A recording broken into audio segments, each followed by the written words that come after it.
Continuing our idea of things that move in some sort of motion that rotates, periodic motion, we're going to talk about things that move in circles now. Specifically, things that move in circles are experiencing centripetal force. A centripetal force is any force that makes an object continue to turn in a circle. And the way it does that is it's any force that always points to a center of a circle or a central location. That's what centripetal means, center pointing. Now, before we even get going, let's go ahead and let's dispel a few myths and also go ahead and try to understand what centripetal force is. Centripetal force is any force that points to the center of the circle. And so what happens is the force points inwards while the velocity goes tangential. Remember Newton's first law, an object in motion remains in motion in a straight line at a constant velocity unless acted upon by an outside force. So this, whatever this object is, maybe it's a planet going around a sun, or maybe it's a ball on a string and here's someone holding it, it doesn't matter. This object wants to go straight, so its velocity vector is pointing, if you will, straight, aka whenever you're talking about circles here, tangential to the circle. We'll just say straight. So it's trying to go straight. But then a force pulls it inwards. Because of that, the force starts pulling it around. Now, just because there's a force pulling inwards doesn't mean the object immediately goes inwards. It already has some initial velocity, right, coming out this way. So the force causes it to change direction. Remember, that's one way you can accelerate, changing direction. So it causes it to curve around because the force is pulling inwards until it's over on this side. And now that it's on this side, the velocity has now changed its direction. It was pointing like this, now it's pointing off straight, if you will. Once again, tangential to the circle, straight off, not curving in, right? The velocities don't curve, they're straight lines, vectors. And the force has changed directions too. It is still pointing towards the center, and that center pointing is what's going to cause this thing to continue to move around. If we let the thing continue to move around the circle, now it's over here. The force is trying to pull it inwards. Now, by the way, this is a flattened out circle. It's almost as if you're looking at it from the side, somewhat three-dimensionally here. That's why it's not a perfect circle. We could have used this for the exact same thing, and on the next slide you'll see another representation. A centripetal force pointing still in, and because it was pointing in here, it caused it to curve, right, to continue to go around the circle. It doesn't go straight in, that's silly, because it already has some initial speed. So it continues around, and centripetal force around over on this side, notice the change in velocity vector pointing tangential to the circle, centripetal force points in. I'm going to go ahead and fill it in all the way around the circle now. So notice how, as you go around the circle, centripetal force, center pointing, is always pointing to the center. And because of that, it causes a change in the velocity's direction as the object goes around. Now the question always comes up, what is centripetal force? Centripetal force isn't some magical force that just arises. In actuality, centripetal force is just, if you will, a placeholder. It's a label that we will give any other force that points towards the center of the circle and causes something to go around. So it could be tension in a string. Let's say this was a ball attached to a string, and so the centripetal force, Fc pointing inwards, would be the tension. Or maybe this is a planet going around the sun, and so the force that's always center pointing towards the sun, causing the planet's velocity to change directions, go in a circle, would be gravity. So centripetal force is just a label that we slap on any other force. Now, a misconception that you hear a lot is the centrifugal force, and it's fictitious. It doesn't actually exist. The reason that people think of this is because they're in a moving reference frame, or excuse me, an accelerating reference frame. Here's what that means and where it comes from. You're in a car, and the car is going to make a right-hand turn. And whenever the car makes a right-hand turn, actually, let's use this car over here. Whenever the car makes, this is a left-hand turn, if you're in the car, it feels like you got thrown to the right. But that's not true. You didn't actually get thrown to the right. There's no force pushing you to the right. Yes, it feels like that, but what happens is the car turns out from underneath you. Your body's trying to go straight because that's where the velocity goes, while the car's motion is now starting to turn, right? And so there's a force pointing inwards, centripetal force. And so quite literally, your body tries to go straight, and the car is forcing you to turn. The friction between the seat and your rear end, or if it's really fast, maybe even the door coming over and pushing you around, or the seat belt tightening up. You're trying to go straight while the car is turning out from underneath you. It gives the apparent idea of of a force pushing you to the right. Well, that's not true. It's actually the door, the seatbelt, coming in, right, and pushing you around, centripetal force. So there is no such thing as centrifugal force, Newton's first law. Remember, an object in motion remains in motion, straight line, constant velocity. So your body wants to keep going straight while the car starts turning out from underneath you. from your perspective, because you assumed the car was always going straight, even though it isn't, it looks like you're getting pushed from the car's perspective, inside the car, looks like you're getting pushed out to the right. Not true. You're going straight, and the car is turning out from underneath you, causing the door to come, if you will, closer to you and push you around. Last misconception I want to go ahead and clear up deals with what happens if the string breaks. Now, if something's going around and around like this, let's say, and the string breaks, the initial reaction is, well, it should continue to go in a circle, just maybe not as tight of a circle. Maybe it'll go something like this, spiraling outwards, right? And so that's going to be its motion. Well, that's not true either. Remember where the velocity is going.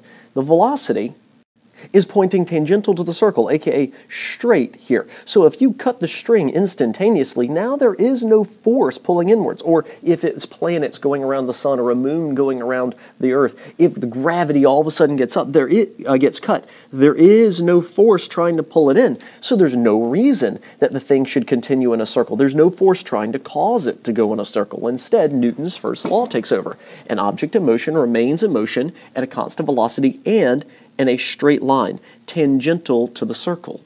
Remember, tangential to the circle just means, if you will, straight. No curves there. If you need to think of it this way, tangential to the circle will also be at a right angle to the circle's radius.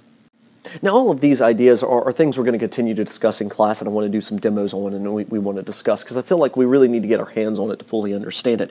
Let's go ahead and let's start jumping into some problems and equations for centripetal force. Write these down. Centripetal acceleration is the velocity of the object, the tangential velocity of the object, squared, divided by the radius of the circle that it's going in.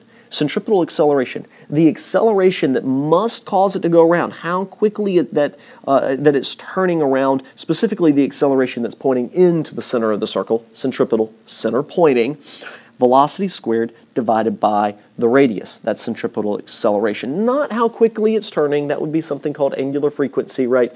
But the acceleration vector points in, causes the velocity to turn.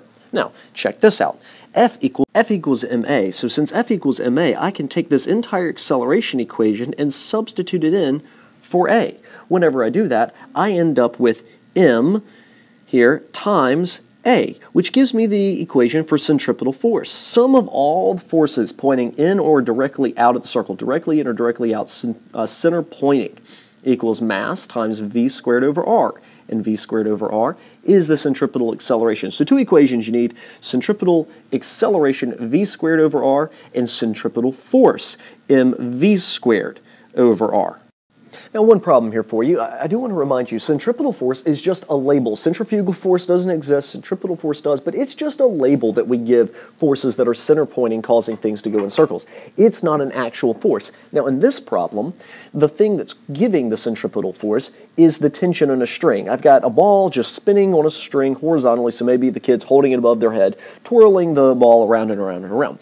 Now, everything has generally a limit, if you will. Strings have a limit. If you twirl it too fast, eventually the centripetal force needed to yank the thing around in the circle isn't going to be great enough. The string will end up breaking on you. It's not strong enough. It can't provide enough centripetal force. So in this problem, I have an object spinning around, a ball spinning around. It's 0.34 kilograms at 12.4 meters per second. Notice how the velocity is always tangential to the circle, always pointing straight, if you will, and my circle got a little off in how I was drawing it. Radius of this circle is 0.56 meters. It's going at 12.4 meters per second. And with that in mind, how much force must the string pull it inwards with? What centripetal force must the string provide? Now, in this problem, I'm jumping straight to centripetal force. I could have had you solve for centripetal acceleration, not given you the mass in part A, made you do centripetal acceleration equals v squared over r, and then maybe part B of the problem, give you the mass and let you do F equals ma, multiply that acceleration part A by m. Instead, in this problem, we're solving straightforward. Now, I know on the previous slide I used the sigma in front of the centripetal force because technically you have to add up all the forces that are pointing in and subtract the forces that are pointing out, directly out of the circle. In our class right now, we're not going to worry about that. We're just going to have a single force, so just Fc. Now, our centripetal force is being provided by tension, so technically I should replace this with maybe a capital T for tension, but I'm going to leave it centripetal force for now, and just leave it as the label instead of what the actual force is. Centripetal force equals mv squared over r. So I know everything except the centripetal force. How much force must the string hold? What is the centripetal force the string is pulling in with? And that's centripetal force, mv squared over r. I know the mass of the ball at the end, and that's what you're always going to use. The mass of the thing rotating is what goes in here. So the mass of the ball rotating, 0.34 kilograms. I know how fast it's rotating around, 12.4 meters per second. And the faster you go, notice that the faster you go, the more centripetal force you need by speed squared. And that's an important thought, that the faster you go, that velocity gets squared. It contributes greatly to the centripetal force. Now all that divided by the radius, and the radius, notice, is not squared. So if you think about this, if you made the circle bigger, you wouldn't have to provide as much centripetal force. But if you move faster, you have to provide more. And which one's going to win, the velocity or the radius? If you do kind of them at the exact same ratio, well, it's the velocity, right? Because it's the velocity squared. The velocity is going to have way more impact. The faster you go, the more centripetal force. The further out you get, the bigger the circle, the less. But having a bigger circle doesn't have as much of an impact as how fast you're going. Now, we've plugged all this into our little equation. This is a plug-chug problem. Now we can just solve. So the centripetal force that this object must provide, the string must provide, is 93 newtons. Notice centripetal force.